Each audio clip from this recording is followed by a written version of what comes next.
UPS విధానాన్ని రద్దు చేయాలి.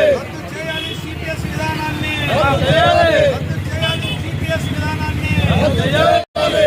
పడసాలి ఓపీఎస్ విధానాన్ని స్లోగన్స్ ఏంటి సార్? కావాలి ఓపీఎస్ విధానాన్ని అమలు చేయాలి. సీఎం గారు ఇచ్చిన హామీలు కూడా మంచి చేస్తున్నారని తెలియజేస్తూ మరి మనం ఈరోజు ఈ ఏరియా బాధ్యులు సీనియర్ నాయకులు పాల్గొండయ్య గారు వచ్చున్నారు. కొండయ్య గారు కూడా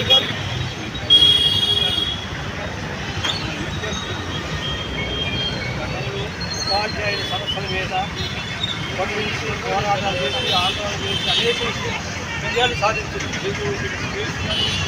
రాష్ట్ర సహాధ్యక్షుల్ని కేంద్ర ప్రభుత్వము ఈ మధ్యకాలంలో యూపీఎస్ సిస్టమ్ని తీసుకొచ్చింది. దానికి వ్యతిరేకంగా దేశవ్యాప్తంగా కూడా నిరసనలు చేస్తూ ఉన్నాయి.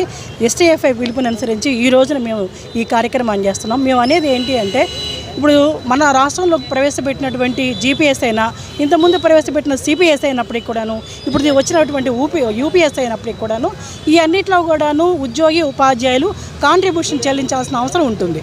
ఆ కాంట్రిబ్యూషన్ చెల్లించకుండా ఉండేటువంటి ఓల్డ్ పెన్షన్ సిస్టమ్ తీసుకురావాలని చెప్పేసి మేము అంటా ఉన్నాం.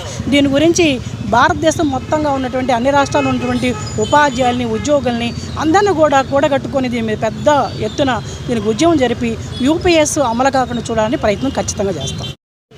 మాకు జీతాలు లేవు కదా అని చెప్తున్నాను. ఉద్యోగుల కంటే ఈ రాష్ట్రంలో అత్యున్నత స్థాయి ఉద్యోగి అయినటువంటి కలెక్టర్ కంటే కూడా ఎమ్మెల్యేకే జీతం ఎక్కువ.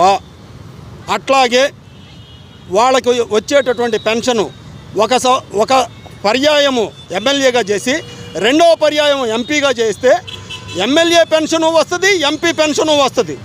కానీ ఈయన ఐఏఎస్ చదివి కూడా జాయింట్ కలెక్టరు లేకపోతే secretary, principal secretary, chief secretary ఇన్ని చేసినా కానీ ఈయనకు వచ్చేది ఒకే పెన్షన్.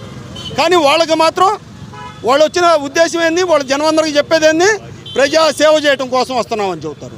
కానీ ప్రజాసేవ చేయటం కోసం వచ్చినటువంటి వాళ్ళకేమో ఎన్ని పెన్షన్లు అయినా కావాలి, పొట్టకొట్టు కోసం ఉద్యోగం చేసేటటువంటి వాడికి మాత్రం పెన్షన్ అవసరం లేదు. ఇలాంటి చట్టాలు చేస్తా ప్రజల్ని పక్కదారి పట్టేస్తా మభ్యపెడతా ఇట్లాంటి ఆరోపణలన్నీ చేస్తూ ఉంటారు. వాస్తవంగా వాళ్ళు పెట్టేటటువంటి బడ్జెట్లో చాలా చాలా వాళ్ళ సౌకర్యాల కోసం ఉపయోగించేటటువంటి ఎన్ని, అట్లాగే ప్రజలకి నిజంగా ఉపయోగపడే ఎన్ని అనేది కనుక మనం పరిశీలన చేస్తే, అందుకే ఆంధ్రప్రదేశ్ ఐక్యోపాధ్యాయ ఫెడరేషన్గా ప్రతి బడ్జెట్ పెట్టిన తర్వాత బడ్జెట్ మీద మేమే ఒక రౌండ్ టేబుల్ కాన్ఫరెన్స్ పెడతా ఉంటాం. ఆ రౌండ్ టేబుల్లో అందరూ వచ్చి మాట్లాడుతూ ఉంటారు. అది బహిరంగంగా పెట్టం కాబట్టి అందరికీ పూర్తిగా తెలియదు. కానీ మేము మా కార్యకర్తల్ని ఎడ్యుకేట్ చేస్తూనే ఉంటాం. అది ఓకే. అది అండి, మా బంధువులు ఎయిమ్స్లో ఆపరేషన్ నిమిత్తం జాయిన్ అయ్యారు. వాళ్ళ దగ్గర డబ్బులు లేక పోగా నేను డబ్బులు భోజనము తీసుకొని 27వ తారీఖు సాయంత్రం 7:40